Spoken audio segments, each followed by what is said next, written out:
Welcome to the NBA 411. I'm Michelle Steele. The conference finals have tipped off, and in the East, it's deja vu all over again as the Celtics and the Heat meet each other for the third straight time in the postseason.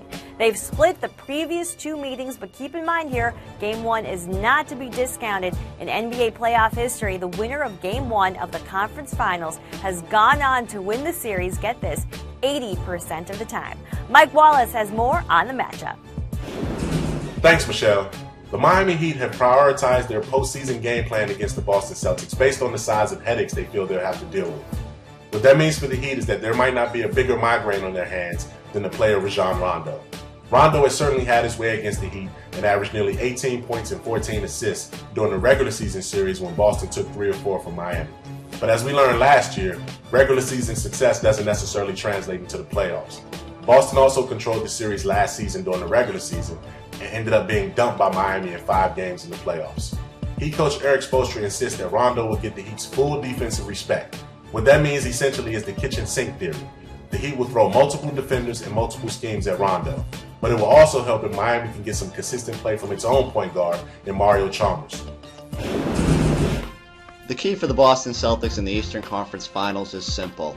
Value the ball. And we've said this all playoffs long, especially coming off a series against the Philadelphia 76ers.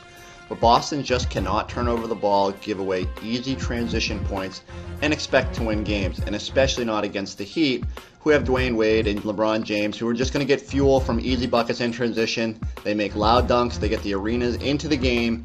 It's going to be tough for Boston to overcome. Offensively, it comes down to 2 people, Kevin Garnett and Rajon Rondo. We saw it in round 2. Celtics absolutely took advantage by going to them. Rondo has to be engaged. He has to attack the basket. He has to create for his teammates. And Kevin Garnett needs to take advantage of a thin front court without Chris Bosh.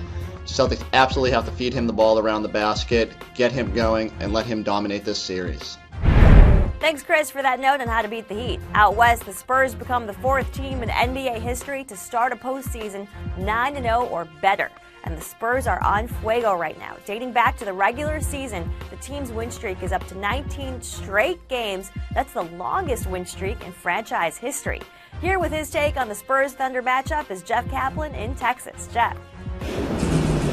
When the San Antonio Spurs returned to the practice floor on Monday, holding a 1-0 lead over the Oklahoma City Thunder, the adjustment they'll continue to look at is the one they actually made at halftime, and that's limiting turnovers. The Spurs were clearly taken out of their game by the Thunder's quickness, their long arms and quick hands on the defensive end that led to 14 Spurs turnovers in the first half alone, more than they typically give up in a full game.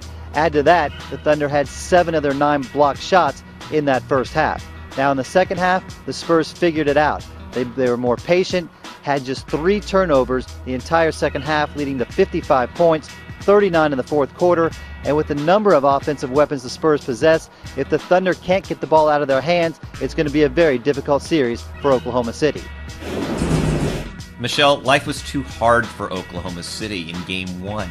When they're playing well, they normally get opportunities at the basket for Russell Westbrook and James Harden, but they just couldn't find the seams, and that's something they're going to have to work at in Game 2.